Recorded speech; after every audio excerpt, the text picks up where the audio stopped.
Ito po ay itinakda talaga ngayong gabing ito. Laban Marcoleta! Hindi rin po ito yung tinatawag nating normal na nangyayari sa oras ng halalan na pera-pera lang. Correct! Walang pera-pera rito, tama? Mga kapatid, nandito tayo dahil may kanya-kanya tayong dala-dalang pagsubok. Nandito tayo dahil biktima tayo ng mga pangako. Mga pangakong ating pinagkatiwalaan na maglingkod sa atin. Agnas na. Ama, Agnas na. salamat po. Dahil ang mga kapatid po namin dito ngayon ay hinipo nyo. Pinagsama-sama nyo kami. Amen! Dahil alam niyo po ang sitwasyon ng bayang ito. Opo! Laban tayo. Watak-watak! Kanya-kanya! Amen! At higit sa lahat, ang pagtalikod ng mga lingkod ng bayan. Tama! Sarili sila!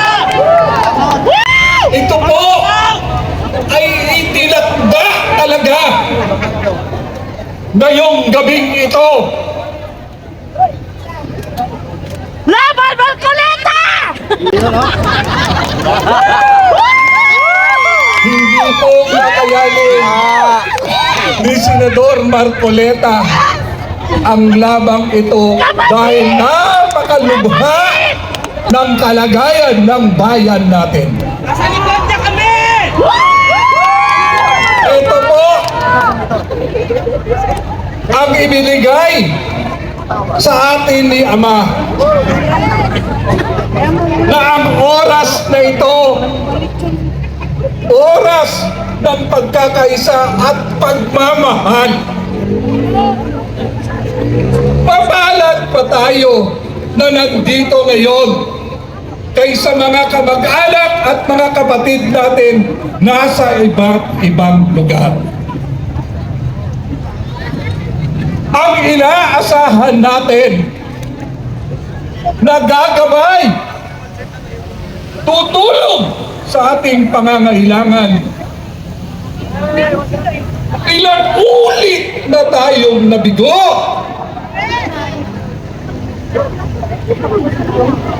Hindi ho pahuli na itama natin ang ating pagkakamali. Tama! Ang pagkakamaling ito, tayo ngayon ang nagbabayad at nagsasakripisyo.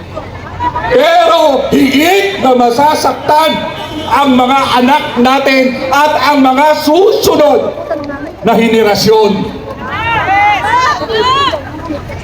Kayo ho ba naniniwala na kaya nandito kayo dahil may misyon ibinigay sa inyo ang Ama natin? Yes! Naniniwala ho ba kayo ron? Ang pagbabago hindi kaya ng isang tao lang. Sakamayan natin ang pagbabago. Ikaw, kayo, ako, dapat magkaisa. Yes! Binigyan na tayo ng Ama ng taong mapagkakatiwalaan. Marcoleta!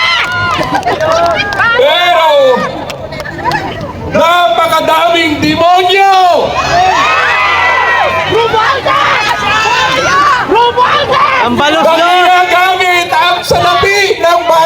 Tambalos-los! Ang salapi ng bayang iyan, tayong lahat ay nagbibigay ng pondo sa bayang ito. Wala ka mang trabaho, hindi ka man nagbabayad ng income tax, pero ang lahat ng produkto na binibili mo, mayroong tinatawag yang VAT. At binabayaran niyo po yan. Tama! Yung paniki! Ito pong gabing ito ay isang himala. Himala Marcoleta! dahil mayroon na hong pinagkatiwalaan na ibababa sa atin. Marcoleta na din! Pero isa po ang tanong ko sa inyo. Marcoleta! Pero bago nyo sagutin yan, pwede ho ba pasalamatan nyo ang ating mga kapatid sa inyong mga tabi? Sabihin nyo, maraming salamat at nandito kayo ngayon. May linaw na, may liwanag na ang bayan natin. Maraming salamat sa inyong lahat. Sabihin nyo po sa mga katabi nyo. Dahil gaya na sinabi ko, kailangan natin ng isa't isa. Kilalang personalidad. Ayan o. Kilalang personalidad. Kailangan natin tulungan ang tao ang pinagkatiwalaan. Isinuko sa ating Ama. Kilalang Kaya mga kapatid, uulitin ko, hindi lahat ay tinawag kayong gabing ito. Tama! Kayo lang! Kayo lang ang pinagkatiwalaan na magtutulong-tulong para sagipin ang bayang ito at ang ating taong bayan.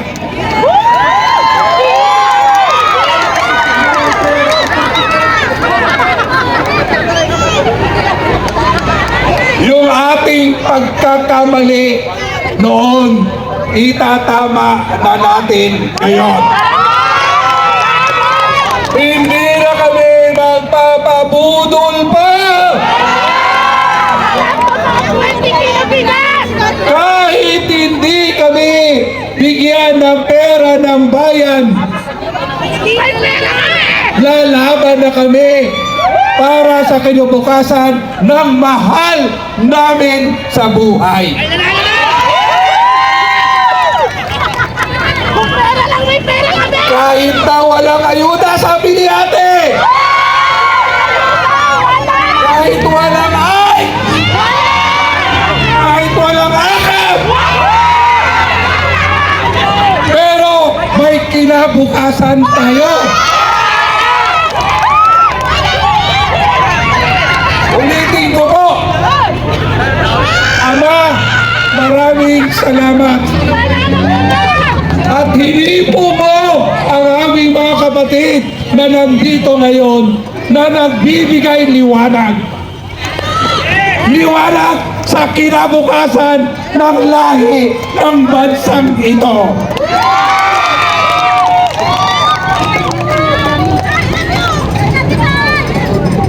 Willing ba kayong magsakripisyo? Willing ba kayo na magtiis sa tukso ng mga salapi?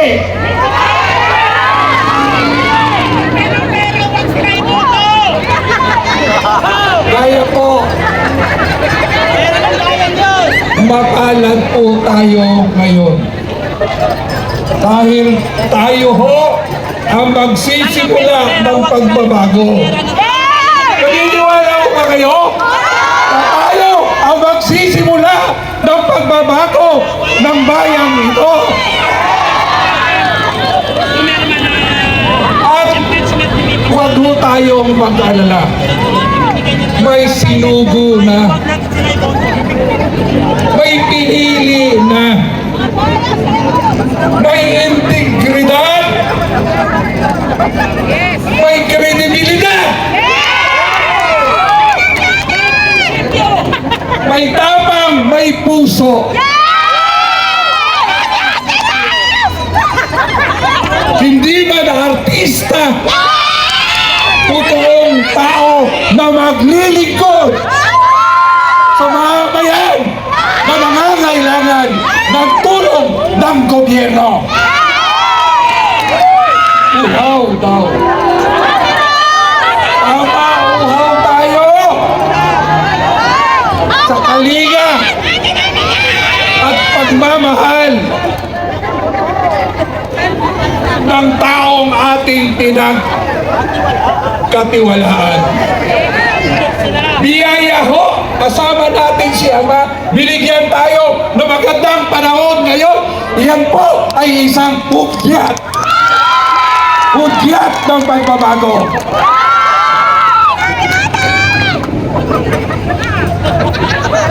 Mga kapatid, nasa atin na, nasa ating pagmamalasakit at pagmamahal na matubos natin ang bansang ito, ang bayang ito sa mga taong walang kabusugan, sa mga taong hindi makatao.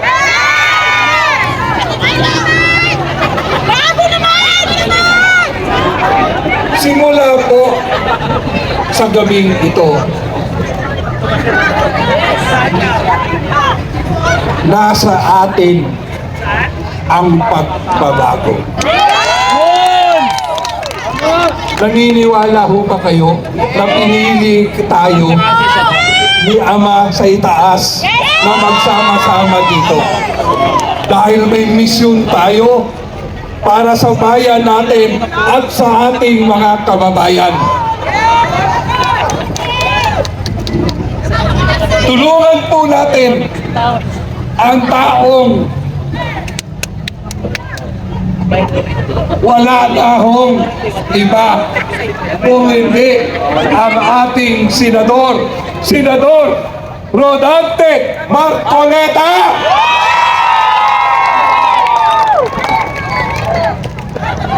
Willing kayo na maging bantay ni Senador Marcoleta? Willing kayo na ipagsabi sa mga kamag-anak ninyo sa probinsya ninyo na may tao na pinili para sakipin ang ating bansa, sakipin ang ating Pilipinas? Ama, salamat sa pagpapadala nyo ng aming kapatid na si Rodante Marcoleta. May pag-asa na kami. May pag-asa na ang mga ordinaryong tao.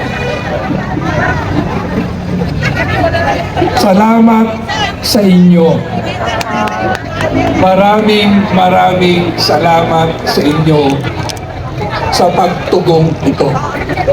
Magsisimula na ho ang digmaan sa pagbabago.